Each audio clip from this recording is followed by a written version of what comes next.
Majorez vos entretiens en prépa. Chapitre 7. Votre présentation et l'introduction de l'entretien. Vous me direz, merci, on s'en doutait un peu. C'est pas si évident, c'est pas si simple.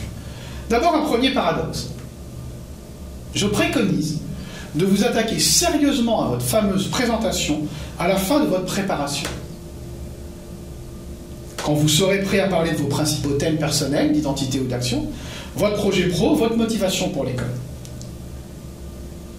Bien entendu, et c'est normal et c'est nécessaire, pour vos simulations dans le cadre des prépas, vous en avez besoin. Mais dites-vous bien que votre présentation va évoluer avec le temps, au fur et à mesure que votre préparation sera complètement arrêtée. Pourquoi? Je l'ai dit, vous devez d'abord savoir ce que vous voulez dire au jury. La présentation est importante, au-delà d'être une introduction, je vais y revenir, parce que les mots de la présentation sont, hormis le bonjour, tonique, souriant et sonore, que vous allez transmettre au jury, les premiers mots de la présentation sont vos premiers mots. Et souvent, ils vont alimenter la première impression du jury. Est-ce que vous êtes tonique? Est-ce que vous êtes nerveux? Est-ce que vous êtes timide? Est-ce que vous êtes diesel? Est-ce que vous êtes enjoué? Et souvent, le jury va marquer ou noter quelques petits qualificatifs qui vont le marquer pendant tout l'entretien. Et surtout, êtes-vous bien tourné vers le jury? Et êtes-vous en train d'écouter? Rappelez-vous, l'entretien est aussi une affaire d'écoute. Écoutez la question qui vous sera posée. Souvent en entretien, quelle que soit la question qu'on pose, les candidats nous balancent leur présentation. Alors, ils ont tellement préparé la présentation qu'ils y vont.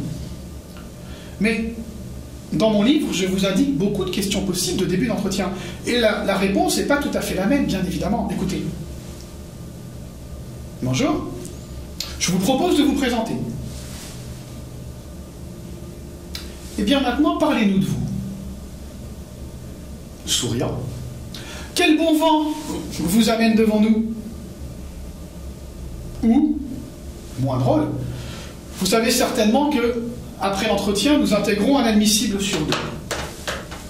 Pourquoi vous? À vous la parole. Le jury a fait un effort d'originalité et généralement, j'en suis décontent de lui. Ne lui servez pas directement votre présentation.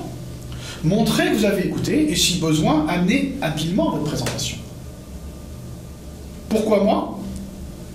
Eh bien, pour vous convaincre de me faire entrer ou d'être parmi ces deux admissibles, pardon, un admissible sur deux, je m'y perds. Pourquoi moi? Je vais d'abord me présenter. Vous tordez un peu la question, mais au moins, vous l'avez entendu.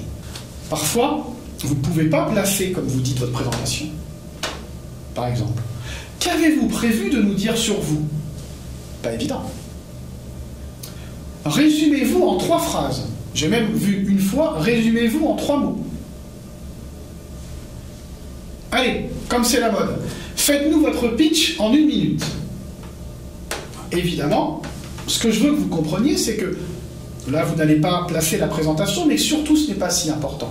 Car elle n'est qu'une introduction, mais pas comme l'introduction de la dissertation à laquelle on attache énormément d'importance.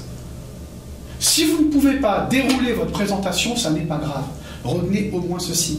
Au contraire, comme la présentation n'est que l'introduction, le jury l'oubliera vite, hormis la première impression sur la forme et sur l'impression de tonicité que vous allez donner.